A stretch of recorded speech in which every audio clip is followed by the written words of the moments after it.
বড় বউ, মেজ আর ছোট বউকে একটু ডেকে আনো তো। আমি এখন বেশ বুড়ো হয়েছি। এই ভরা সংসারের দায়িত্ব এবার তোমাদের একজনকেই নিতে হবে। মা, হুট করে এইসব কি দায়িত্বের কথা বলছেন আপনি? আমাদের এই একান্নবর্তী বাড়ির দায়িত্ব একা কে নেবে বলুন তো? কেন নেবে না বড় বউ? তোমাদের তিনজনের মধ্যে থেকেই তো একজনকে এই সংসারের হাল ধরতে হবে। আমি তো আর চিরদিন থাকবো না। কিন্তু মেজো আর ছোট তো এখনো অনেকটাই কাঁচা মা। এই বিশাল বাড়ির কাজের আসল গুরুভার আমাদের মধ্যে কে নেবে তা কিভাবে ঠিক হবে? যার কাজ আর বুদ্ধি আমার মনের মতো সবচেয়ে বেশি যোগ্য হবে, আমি খুশি হয়ে সেই বউয়ের হাতেই এই চাবির গোছা তুলে দেব। আপনি যোগ্যতার কথা বলছেন মা, কিন্তু আমাদের যোগ্যতা কিভাবে প্রমাণ হবে বলুন? আপনি কিভাবে বুঝবেন কে এই কাজের জন্য সবচেয়ে বড় যোগ্য? তার জন্য তোমাদের তিন বউকে কাল দুপুরে এক হাঁড়িতে সুস্বাদু মাংস রান্না করতে হবে। যার রান্না সেরা হবে তাকেই বেছে নেব। আচ্ছা মা, আমি মেজো আর ছোটকে আপনার এই রান্নার নিয়মের কথা এখনই গিয়ে জানাচ্ছি। আপনি বারান্দায় বসে চিলতে জিরিয়ে নিন। মেজো, ছোট, তোদের দুজনকে একটা কথা বোঝানোর জন্য আমি এখানে ডেকেছি রে। আমরা তিন বউই তো এই বাড়ির সমান অধিকার রাখি। হ্যাঁ দিদি, তা তো অবশ্যই রাখি। কিন্তু মা হঠাৎ সকাল সকাল চণ্ডীমণ্ডপে ডেকে তোমায় কি বলছিলেন আমাদের একটু খুলে বলো তো। মা বলছিলেন আমাদের একজনকে নাকি সংসারের পুরো দায়িত্ব দেবেন। তার জন্য আমাদের সবাইকে আলাদাভাবে মাংস কষা রান্না করার পরীক্ষা দিতে হবে রে। আলাদা মাংস কষা রান্না করতে হবে আমাদের? কিন্তু দিদি, আমরা যদি আলাদা রান্না না করে এই বাড়ির নিয়ম মেনে একসাথেই সব কাজ করি? আমি তো সেটাই তোদের বলছি রে। আমরা একলা কোনো দায়িত্ব না নিয়ে তিনজনে মিলে একসাথে মাংস রাঁধবো। তারপর সমান দায়িত্ব ভাগ করে নেব। দিদি, তোমার এই কথা শুনলে মা রেগে যাবেন না তো? মা তো আমাদের তিনজনকে আলাদাভাবে পরীক্ষা নেওয়ার কথাই তোমায় বলেছিলেন। মা একদম রাগ করবেন না মেজো। আমরা একসাথে ভালো করে রাঁধলে মা খুশি হবেন। কিরে ছোট, তুই এই কথায় রাজি আছিস তো? তুমি যখন এত করে বলছো দিদি, তখন আমার আর কোনো অমত নেই। আমরা তিনজনে একসাথেই কাল উনুন পাড়ে রান্নার জোগাড় করব। মেজদি, ঘুমালি নাকি রে? আমি তোর ঘরে জরুরি একটা কুপ্রবৃত্তি নিয়ে কথা বলতে এলাম। দিদির ওই মতলব তুই বুঝতে পেরেছিস? কোন মতলবের কথা বলছিস ছোট? দিদি তো আমাদের ভালো কথাই বললো। আমরা তিনজনে মিলে একসাথে কাজ করলে তো সংসারের মঙ্গলই হবে। তুই বোকা মেজদি। তিনজনে দায়িত্ব নিলেও বড় বৌদি সবসময় আমাদের ওপর নিজের কর্তৃত্ব ফলাবে রে। ও আমাদের চাল চলন ভালোই বোঝে। দিদি আমাদের সবাইকে ভুজুং ভাজুং বুঝিয়ে সমস্তটা নিজেই আয়ত্ত করার চেষ্টা করছে বলছিস? কিন্তু আমরা এখন এই ফাঁদ থেকে বাঁচবো কি করে? আমরা দুজনে মিলে কালকের ওই রান্নার পরীক্ষায় বড় বৌদিকে এমন এক বিপদে ফাঁসিয়ে দেব যে মা দিদির ওপর চটে যাবেন। তুই দিদিকে ফাঁসানোর কথা বলছিস ছোট, কিন্তু আমরা কি দিয়ে এই ফোন দিয়ে আঁটবো? আমাদের কাছে তো তেমন কোনো ভালো উপায় এই মুহূর্তে নেই। তুই ওসব নিয়ে একদম চিন্তা করিস না মেজদি। আমি একটা মোক্ষম উপায় ঠিক করে ফেলেছি। কাল রান্নার সময় তুই শুধু আমার পাশে থাকিস।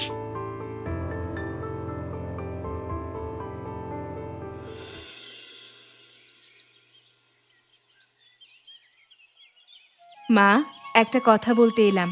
আমরা তিন যা মিলে ঠিক করেছি যে আলাদা আলাদা মাংস রান্না করব না। আমরা একসাথেই রান্নাটা করি না কেন? একসাথেই রান্না করবে? কিন্তু বড় বউ, আমি তো তোমাদের তিনজনের মধ্যে কে সবচেয়ে বেশি যোগ্য সেটা আলাদা করে দেখতে চেয়েছিলাম। আমরা যদি একসাথেই কাজটা ভালো করে করি, তবে একসাথেই সংসারের দায়িত্ব সামলাতে পারবো মা। আলাদা করে প্রতিযোগিতা করার কি দরকার বলুন? তোমাদের মনের মধ্যে এত মিল দেখে আমার সত্যি খুব ভালো লাগছে বড় বউ। সংসারে শান্তি তো আসলে এই একতা আর মিলেমিশে থাকার মধ্যেই থাকে। তাহলে আপনার এই রান্নার নিয়মে কোনো আপত্তি নেই তো মা? আমরা সবাই মিলে আজ রান্নাঘরে দুপুরে রান্নার সব জোগাড় শুরু করে দিই। আমার কোনো আপত্তি নেই বড় বউ। তবে একটা কথা মনে রেখো, আজ শহর থেকে আমাদের বাড়িতে একজন খুব নামকরা ধনী অতিথি আসবেন। শহর থেকে অতিথি আসছেন মা? তা উনি আমাদের এই গ্রামে কেন আসছেন? আমাদের কি বিশেষ কিছু করতে হবে ওনার জন্য? উনি আমাদের এই বাড়ির খুব মেহমান বড় বউ। ওনাকে কোনোভাবেই অসন্তুষ্ট করা চলবে না। ওনার মনের মতো করে সব আয়োজন করতে হবে।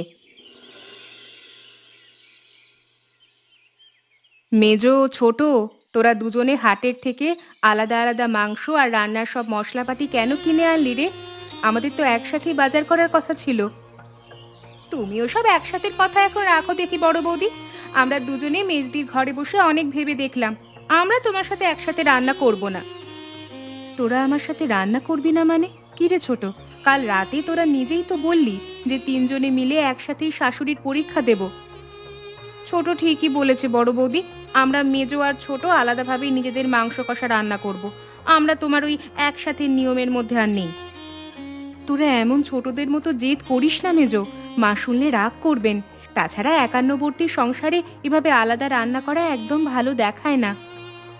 মা রাগ করলে করবেন বর্দি, আমাদের যা ভালো লেগেছে আমরা সেটাই করব। তুমি তোমার মতো আলাদা রান্না করো, আমাদের কাজে একদম বাধা দিও না। তোদের আমি কত করে বোঝাচ্ছি রে ছোট, তোরা আমার কথাটা একটা বারের জন্য কানে নিচ্ছিস না কেন বলতো? এভাবে আলাদা হয়ে গেলে সবার কাছে আমাদেরই লজ্জা।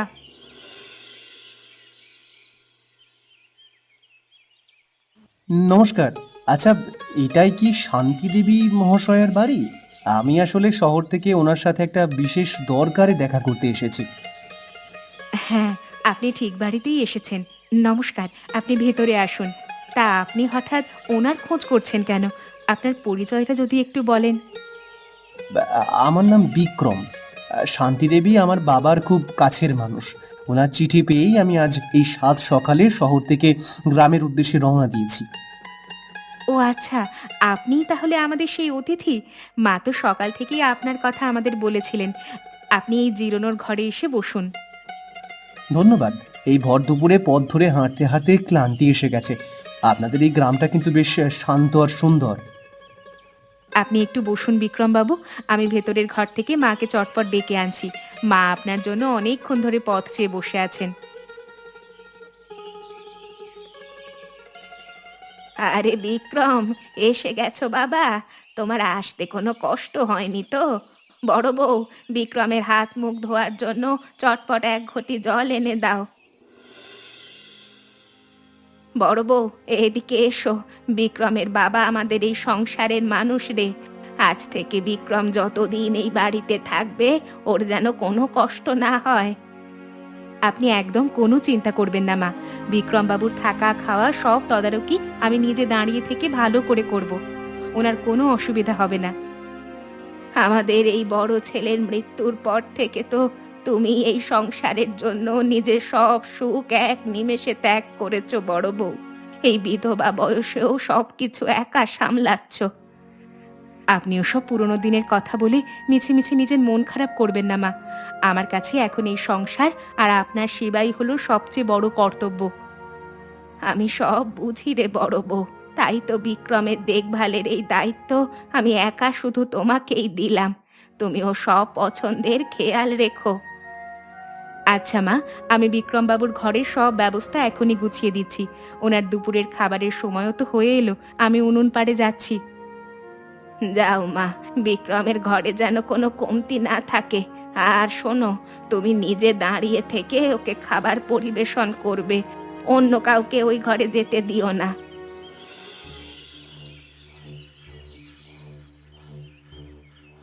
মেজদি, তুই কি একটা জিনিস ভালো করে খেয়াল করেছিস রে?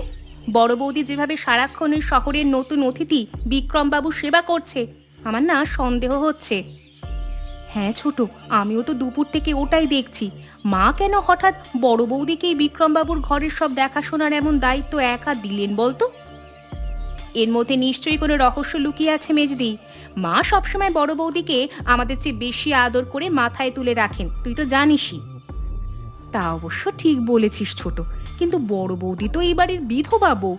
ওনার সাথে ওই শহরের ধনী মানুষের কিসের এত খাতির, আমি তো কিছুই বুঝছি না। আমাদের এই রহস্যের আসল গোড়াটা যে কোনো উপায় খুঁজে বের করতেই হবে মেজদি। মা হয়তো চুপি চুপি বড় বৌদির হাতে এই পুরো সংসারের চাবি দিয়ে দেবেন। তুই একদম সত্যি কথা বলেছিস ছোট। আমরা যদি এই রহস্য বের করতে না পারি তবে আমরা দুজনে এই বাড়ি থেকে এরপরে পর হয়ে যাব রে। তুই নিজের মনকে শক্ত রাখ মেজদি। কালকে রান্নার পরীক্ষাটা একবার শেষ হতে দে। আমরা এই ভেতরের আসল খবরটা ঠিক বের করে ছাড়বো, তুই শুধু দেখ। বড় বৌদি, আপনি অমন করে সবসময় দূরে দূরে থাকছেন কেন বলুন তো? আসুন না, এই খোলা হাওয়ায় এক চিলতে বসুন। আমাদের গ্রামের বাড়িটার কথা মনে পড়ছে। না বিক্রম বাবু, আমার তো ঘরে এখনো অনেক কাজ বাকি। আপনার কোনো কিছুর প্রয়োজন হলে আমায় বলবেন, আমি চটপট এনে দেব। আপনার হাতের রান্না, দুপুরের ডালটা কিন্তু চমৎকার হয়েছিল বড় বৌদি। আচ্ছা, আপনি এই গ্রামের বাড়িতে কত বছর ধরে আছেন আমায় একটু বলবেন? আমি এই বাড়ির অনেক পুরনো বউ বিক্রম বাবু। আমাদের এই গ্রামের সাধারণ জীবনটাই এমন, সারাদিন ঘরের কাজ করেই আমাদের সময় কেটে যায়। আপনি কম কথা বলেন বড় বৌদি। শহরে তো মানুষজন সবসময় কত রকম গল্প করে, কিন্তু আপনার এই শান্ত স্বভাব থেকে আমার নিজের বেশ ভালো লাগছে কিন্তু। আপনি জলটা খেয়ে নিন বিক্রম বাবু। বিকেল তো প্রায় শেষ হয়ে এলো, এবার বাইরে মশা ধরবে। আপনি চটপট ঘরের ভেতরের দিকে চলে আসুন। মেজো, ছোট, তোদের আমি আজ রাতে একটা সত্যি কথা বলতে ডেকেছি রে। আমার হাতে এখন মাংস কেনার মতো একদমই কোনো টাকা নেই। টাকা নেই তো আমরা কি করব বড় বৌদি? তুমি তো কাল সকাল সকাল আমাদের সাথে একসাথে রান্না করার এক ফোন দিয়ে এঁটেছিলে। তোরা এমন পর করে কথা বলিস না ছোট। আমি বলছি, তোরা আলাদা আলাদা মাংস কষা না করে সবাই মিলে একসাথেই বড় হাঁড়িতে রান্নাটা কর না। আমরা তোমার কোনো কথাতেই আর রাজি হব না বড় বৌদি। মা আমাদের আলাদা পরীক্ষা নিতে চেয়েছেন, আমরা আলাদাভাবেই নিজেদের রান্না শাশুড়িকে দেব। একলা একলা মাংস কেনার সামর্থ্য আমার সত্যিই নেই রে মেজো। তোরা যদি আমাকে একটু সাহায্য করিস তবে মায়ের এই পরীক্ষাটা ভালোই ভালোই পার হয়। আমরা নিজেদের টাকা খরচ করে তোমার রান্নার দায়িত্ব কেন নেব বড় বৌদি? তুমি তোমার ব্যবস্থা নিজে করো, আমরা আলাদা রান্নাঘর আজই গুছিয়ে নিয়েছি। বড় বৌদি, সাত সকালে অমন করে মন খারাপ করে বারান্দায় দাঁড়িয়ে আছেন কেন বলুন তো? চলুন, আজ আমরা দুজনে মিলে গ্রামের বড় হাট থেকে ঘুরে আসি। না বিক্রম বাবু, আমার আজ হাটের দিকে যাওয়ার মতো কোনো দরকার নেই। আপনি বরং মেজো বা ছোট কাউকে একজনকে সঙ্গে নিয়ে গ্রামের পথগুলো ঘুরে দেখুন। আমার হাটে কিছু কেনাকাটা আছে বড় বৌদি। আর মা তো বললেন আজ দুপুরে আপনি আমাকে নিজের হাতে স্পেশাল মাংস কষা রান্না করে খাওয়াবেন। আমি আপনাকে মাংস রান্না করে খাওয়াও বিক্রম বাবু, কিন্তু আমার যে আজ শরীরটা তেমন ভালো নেই। হাটের ওই ভিড়ের মধ্যে আমি কিভাবে যাব বলুন? আপনি অমন ওজোর দেখাবেন না বড় বৌদি। চলুন, আমার সাথে হাটে গেলে আপনার মনটা বেশ ভালো হয়ে যাবে। আর চটপট তৈরি হয়ে নিন দেখি।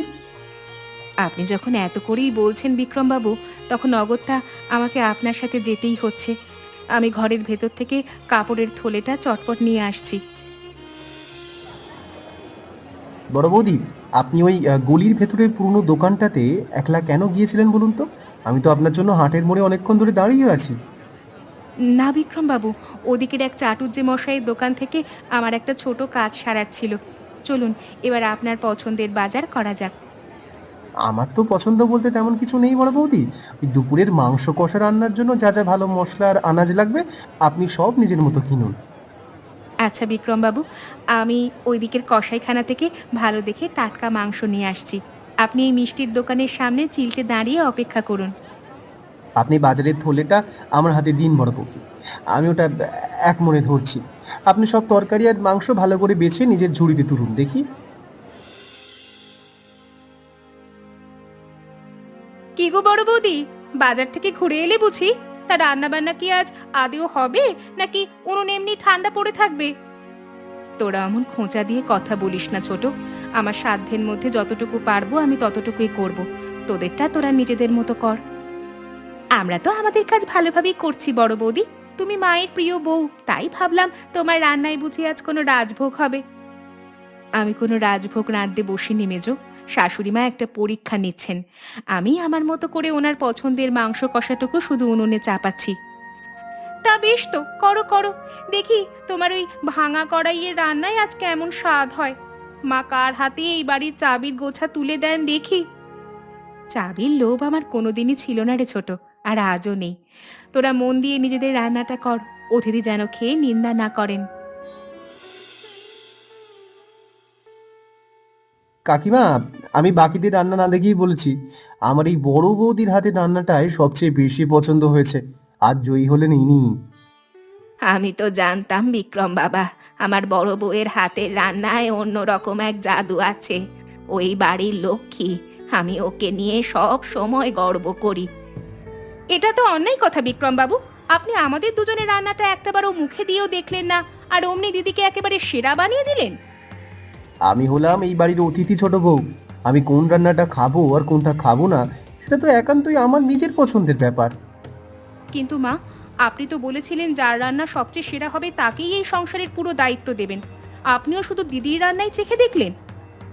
বিক্রম যখন বড় বউয়ের রান্না পছন্দ করেছে মেজ বউ, তখন আমার নিজের আর নতুন করে দেখবার কিচ্ছু নেই। বড় বউই এই পরীক্ষার শেষ বিজয়ী।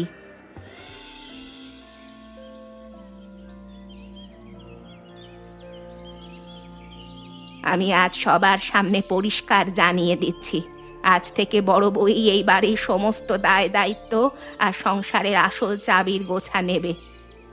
মা, আপনি হুট করে আমার ওপর এত বড় দায়িত্ব কেন দিচ্ছেন? মেজো আর ছোট তো আছে, ওরাই না হয় এই সংসারের কাজ ভাগ করে নিক। না বড় বউ, ওরা শুধু নয়, আমার মনে আরো একটা ইচ্ছে আছে। আমি চাই শহর থেকে আসা এই বিক্রমের সাথেই তোমার নতুন করে বিয়ে হোক। কাকিমা ঠিকই বলেছেন বড় বৌদি। আমি এই কারণেই কাকিমার চিঠি পেয়ে শহরে নিজের সব কাজ ফেলে এখানে ছুটে এসেছি আপনাকে সাথে নিয়ে যেতে। ছি মা, আপনি নিজের মুখে এইসব কি কথা বলছেন?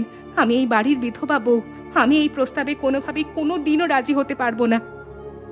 বড় বউ, তুই আমার কথাটা একবারের জন্য হলেও একটু মন দিয়ে বোঝার চেষ্টা কর মা।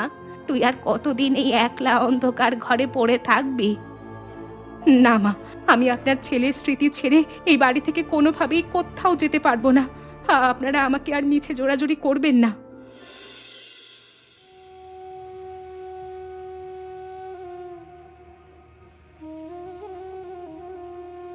বড় বউ, তুই অমন একলা ঘরের কোণে বসে কাঁদিস না মা। আমি তোর ভালোর জন্যই বিক্রমের সাথে তোর এই নতুন বিয়ের কথা বলছি রে।